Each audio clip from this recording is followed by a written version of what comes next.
Чүйдө унаа өрттөнүп, кыз менен жигит күйүп кеткен окуя боюнча кылмыш иши козголду. Чүй облусунда унаа өрттөнүп, кыз менен жигит күйүп кеткен окуя боюнча адам өлтүрүү беренеси менен кылмыш иши козголду. Бул тууралуу облустук милициядан билдиришти. Белгилей кетсек, 20 январда Москва районунун Спартак айылында -3 унаасы күйүп, ичинен 26 жаштагы айдоочу менен жүргүнчүсү 16 жаштагы кыздын сөөгү табылган. Текшерүүнүн жүрүшүндө ОЭ унааны 11 январда сатып алганы, сол тарабындагы фарасы иштебей жаткандыктан электрикке кайрылганы аныкталган. Адис унаанын техникалык абалы начар экенин айтып, аны айдоонун кооптуулугун эскерткен. Учурда такталган жагдайларга карабастан, окуянын бардык чоо жайын кылдат изилдөө жана тергөө амалдарын жүргүзүү максатында адам өлтүрүү беренеси менен кылмыш иши козголду, деп айтылат маалыматта. Чүй облустук милициясы жарандарды чындыкка коошпогон маалыматтарды таратпоого чакырат. Пенсиялык стаж 6 жылга чейин көбөйтүлдү. Кыргызстанда жарандарга пенсия чектөө үчүн талап кылынган иш стаждын мөөнөтү өзгөрдү.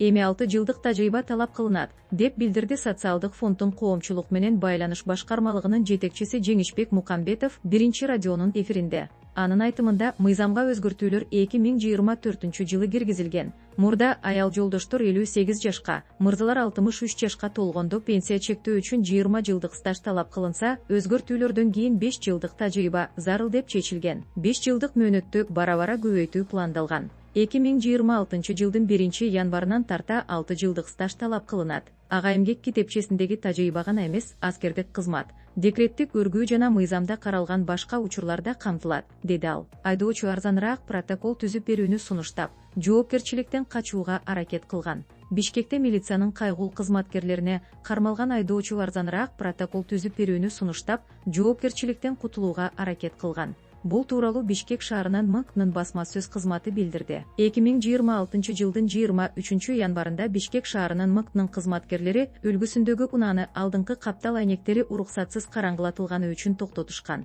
Протокол түзүү учурунда айдоочу кызматкерден башка арзаныраак протокол түзүп берүүнү сунуштап, жасалган укук бузуу үчүн жоопкерчиликтен качууга аракет кылган. Бул сунуш боюнча айдоочу кызматкерден баш тартуу жообун алган. Анткени кызматтык аракеттер мыйзамдын алкагында гана жүргүзүлөт. Андан соң айдоочу кызматкерге жана кызматка карата нааразы пикирлерин билдирген. Мындай сөздөргө карабастан, Бишкек шаарынын МКнын инспекторлору элдин коопсуздугу жана жол тартиби үчүн мыйзамдын чегинде кызматын ак ниет аткара беришет. Министрлик Орусияга иштөөгө бараткан жарандар үчүн миграциялык эрежелерди эске салды. Эмгек, социалдык камсыздоо жана миграция министрлиги Орусияга иштөө үчүн бара турган жарандарга тиешелүү талаптар тууралуу эскертти. Министрлик Орусияга кетердин алдында чет өлкөдө жарандарды ишке орноштуруу борборунун КГЖ сайты аркылуу кирүүгө тыюу салынган адамдардын тизмесин текшерүүнү сунуштайт. Орусиянын аймагында мыйзамдуу жүрүү үчүн төмөнкү жол-жоболорду аткаруу талап кылынат. Өлкөгө киргенден кийин 30 күндүн ичинде медициналык кароодон,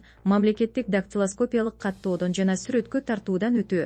30 күндүн ичинде убактылуу жүргөн жери боюнча аймактык миграция органына миграциялык каттоого туруу, Москва шаарына жана Москва облусуна келген жарандар каттоого аминат тиркемеси аркылуу турушу керек. Үй бүлө мүчөлөрү жалпы тартипте каттоодон өтүшөт. Иш берүүчү менен эмгек келишимин же жарандык укуктук келишимди түзүү. 90 күндүн ичинде түзүлгөн келишимдин негизинде убактылуу жүрүү мөөнөтүн узартуу. Бул тууралуу белги миграциялык картага миграция органдары тарабынан коюлат. Бишкекте унаадан 2 килограммдан ашык баңгизат табылды. Бишкектин Свердлов районунда өзгөчө көп өлчөмдөгү баңгизатты мыйзамсыз сактоо фактысы аныкталды. Бул тууралуу Борбор калаанын ички иштер башкы башкармалыгы билдирди. Маалыматка ылайык, ал үлгүсүндөгү унаа менен бара жатканда токтотулган. Текшерүүдө анын жанынан 2 килограмм 14 грамм баңгизат табылган. Алдын ала соттук медициналык химиялык анализге ылайык, зат баңгизат, кара куурай марихуана болуп саналат. Факт боюнча кылмыш жаза кодексинин 283 беренеси сатуу максатын көздөбөстөн баңгизат каражаттарын,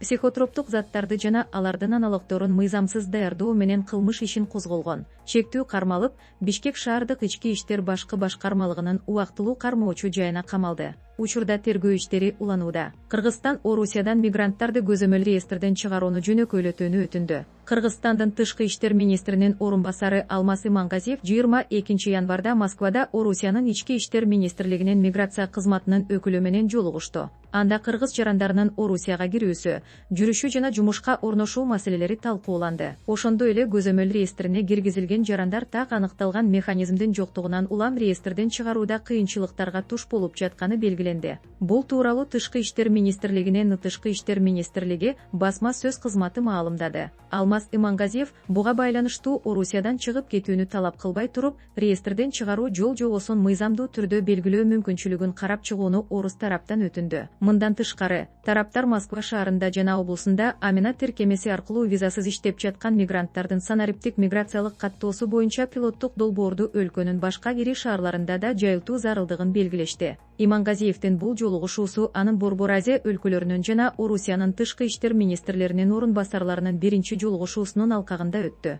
Тимдин маалыматына караганда, отурумда былтыр Дүйшөмбү шаарында өткөн саммитте мамлекет башчылары көтөргөн демилгелерди ишке ашыруу талкууланды. Имангазиев аймактык коопсуздукту камсыз кылуу, соода-экономикалык жана инвестициялык кызматташтыкты кеңейтүү, транспорттук байланышты өнүктүрүү, маданий-гуманитардык чөйрөдөгү жана башка тармактардагы байланыштарды чыңдоо зарылдыгын өлкөлөр ортосундагы союздаш мамилелер бекемдей тургандыгын баса белгилеген. Орусиянын көзөмөл реестринде турган Кыргызстандын 35 миңге чокул жаранын депортация күтүп турганын Тышкы иштер министри Жээнбек Кулубаев 15 январдагы маалымат жыйынында билдирген. Орусияда 2024-2025 жылдары миграциялык мыйзамдар катаалдаша баштады. Былтыр 5 февралдан тартып чет элдик жарандар үчүн көзөмөлгө алынгандардын реестри иштей баштаган. Тизмеге илинип калгандардын укуктары кескин чектелет. Тышкы иштер министрлиги 2025 жылдын январына карата расмий маалымат боюнча 608 миңден ашуун кыргызстандык жаран чет өлкөлөрдө миграцияда жүрөрүн, анын ичинен 376 миңи Орусияда миграциялык каттоого алынганын маалымдаган.